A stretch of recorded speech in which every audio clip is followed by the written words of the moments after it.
აღნიშნულ ხსნარს კომპანიები იყენებენ რემონტის შემდგომი დამიძურების მოსახსნელად, სხვადასხვა ზედაპირზე, რაც ხშირად ხდება დაზიანების მიზეზი, რომელი დაზიანებაც არ ჩანს ხსნარის გამოყენების პროცესში, მაგრამ გარკვეული პერიოდის შემდგომ იჩენს თავს, როდესაც ხსნარი შედის რეაქციაში.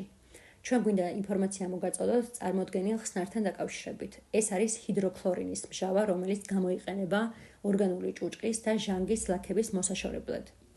მისი გამოყენების დროს აუცილებელია ხელზე გვეკეთოს რეზინის ხელთათმანი და სასუნთქი გზების დამცავი რესპირატორი. აღნიშნული ხსნარი არ გამოიყენება მარმარილოს ზედაპირზე, ლითონის ან ემალირებული ჭურჭლის და კერამიკული ფირფიტების გასაწმენდად. ყველაზე მნიშვნელოვანი ინფორმაცია არის ის, რომ მისი გამოყენება არ შეიძლება სხვა ხსნართან ერთად, რადგან შეიძლება გამოიწვიოს ჯანმრთელობის სერიოზული დაზიანება.